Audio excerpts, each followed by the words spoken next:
Le droit est une mécanique. Une mécanique faite de règles qui s'emboîtent, d'obligations qui se répondent, de responsabilités qui peuvent se déclencher et d'équilibres parfois subtils à maintenir. Mais ce qui est particulièrement intéressant dans le droit, c'est qu'avec un contrat, il permet aux parties de toucher au réglage. Prix, délai, obligations, garanties, responsabilités, sanctions, sortie du contrat et d'autres sujets encore. Tout cela peut être organisé, ajusté ou articulé.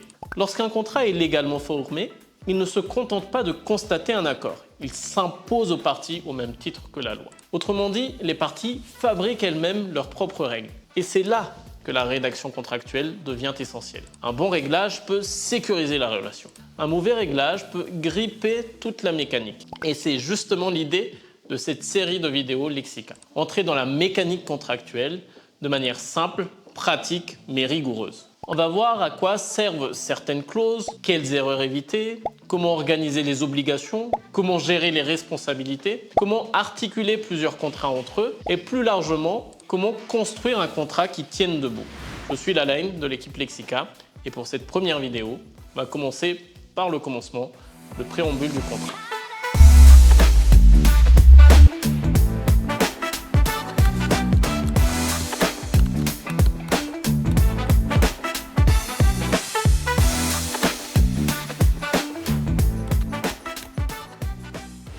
Le préambule, c'est cette partie que l'on trouve généralement juste après la désignation des parties. On y lit souvent des formules du type « considérant que telle partie exerce telle activité »,« considérant que telle autre partie souhaite bénéficier de tel service ». Et après ces quelques phrases, on arrive à la formule classique « il est convenu ce qui suit ». Et cette petite phrase est importante parce qu'elle veut dire, en substance, maintenant, on passe aux stipulations qui vont véritablement engager et organiser les obligations des parties. Ce qui implique que le préambule ne doit pas, en principe, être l'endroit où l'on place les engagements contractuels. C'est une erreur qui peut arriver. Par exemple, on écrit dans le préambule « Racout s'engage à livrer tel ou tel bien dans un délai de 30 jours ». Le problème, c'est que cette phrase est une obligation. Et une obligation doit normalement être dans le corps du contrat, dans les clauses qui suivent la formule « il est convenu ce qui suit ». Le préambule n'est pas une zone de stockage pour clauses qu'on n'aurait pas surrangées ailleurs. Un préambule, ce n'est pas un grenier juridique. Donc si Racout doit par exemple payer, livrer ou garantir quelque chose, cela doit être prévu clairement dans les clauses contractuelles et ne pas se retrouver dans le préambule. Dès lors, si on n'y met pas les obligations, à quoi sert le préambule ? Il sert surtout à raconter le contexte. Il explique pourquoi les parties concluent le contrat. Il permet de comprendre le projet général, les attentes des parties, les qualités particulières de l'une ou de l'autre, ou encore les circonstances qui ont conduit à la signature du contrat.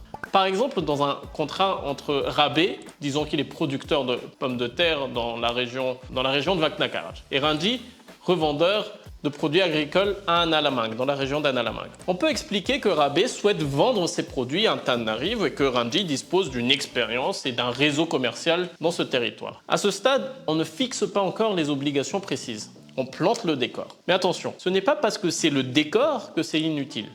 Le décor ne joue peut-être pas le rôle principal, mais si on l'enlève, on comprend moins bien l'histoire. Même s'il ne contient pas les obligations principales, le préambule peut devenir très utile, surtout en cas de litige. Pourquoi ? Parce qu'un contrat doit parfois être interprété par le juge. Quand une clause est ambiguë, quand deux lectures sont possibles, le juge va chercher à comprendre quelle était la volonté des parties. Et pour comprendre cette volonté, le préambule peut être précieux. Il permet de dire « voilà ce que les parties avaient en tête au moment de signer. Voilà l'objectif poursuivi. Voilà le projet économique. » Par ailleurs, le préambule peut aussi jouer un rôle lorsqu'une partie estime qu'elle a été trompée. Reprenons Rabé et Ranji. Dans le préambule, on écrit que Ranji dispose d'un réseau commercial solide à Antananarivo. C'est d'ailleurs pour ça que Rabé accepte de lui confier la vente de ses pommes de terre. Mais imaginons que ce réseau n'existe pas vraiment. Dans ce cas, Rabé pourra dire « je n'ai pas signé ce contrat par hasard avec Ranji. J'ai signé parce que Ranji s'est présenté comme quelqu'un qui avait les moyens de vendre mes produits à Antananarivo. » Si cette information était fausse, mon consentement a peut-être été vicié. On n'est plus seulement dans un problème de mauvaise exécution de contrat. On est peut-être dans un problème plus profond. Est-ce que Rabé a été trompé au moment de signer ? Dans certains cas, cela peut nourrir un argument fondé sur l'erreur ou sur le dol, c'est-à-dire sur un vice de consentement. Et les conséquences juridiques d'une mauvaise exécution ou d'un vice de consentement sont complètement différentes. Donc encore une fois, le préambule n'est pas là pour faire joli. Il peut avoir des conséquences très concrètes. Ensuite, le préambule peut aussi servir à identifier les attentes des parties. Reprenons notre exemple, mais cette fois du point de vue de Ranji. Ranji est revendeur à Analamang. Il cherche un producteur capable de lui fournir une quantité importante de pommes de terre, disons pour un festival de pommes de terre. Ce festival de pommes de terre est prévu à la fin du mois d'octobre et dans le préambule, on explique que Ranji conclut le contrat avec Rabe parce que Rabe est producteur dans la région Vaknakaraj, qu'il est en mesure de fournir les marchandises nécessaires et que cette livraison doit permettre à Ranji de participer à cet événement commercial. Ce détail peut paraître secondaire, mais imaginons maintenant que Rabe livre les pommes de terre après le festival, livre fin octobre. Si le contrat indique simplement que Rabe doit livrer les pommes de terre fin septembre par exemple, on peut discuter de la gravité du retard. Après tout, les pommes de terre sont peut-être bien arrivées, un peu tard certes, mais les pommes de terre sont là. Sauf que pour Ranji, l'intérêt du contrat n'est pas seulement de recevoir des pommes de terre, c'était de les recevoir à temps pour les vendre pendant le festival. Et si cela a été clairement expliqué dans le préambule, on comprend beaucoup mieux pourquoi le délai était essentiel. Mais attention, le préambule ne crée pas à lui seul l'obligation de livrer avant telle date. Cette obligation doit être prévue dans les clauses du contrat. Mais le préambule permet de comprendre ce qu'une partie attendait réellement du contrat. Et en cas de litige, cela peut aider à apprécier la gravité d'un manquement. Est-ce que c'est un retard sans grande conséquence ou c'est quasiment assimilable à une inexécution du contrat? Autrement dit, le préambule peut contribuer à définir les attentes légitimes des parties. Enfin, le préambule a une utilité très pratique. Il peut servir de système de référencement. Par exemple, on peut écrire dans le préambule que le contrat porte sur un immeuble situé à telle adresse, contient tel nombre de pièces et ainsi de suite, et préciser entre parenthèses, si après l'immeuble, avec un I majuscule. Ensuite, dans tout le contrat, il suffira d'écrire immeuble avec un I majuscule pour que tout le monde sache de quoi on parle. Cela évite parfois d'avoir une clause de définition, surtout lorsqu'il n'y a que 2 ou 3 termes importants à identifier. Alors, que retenir ?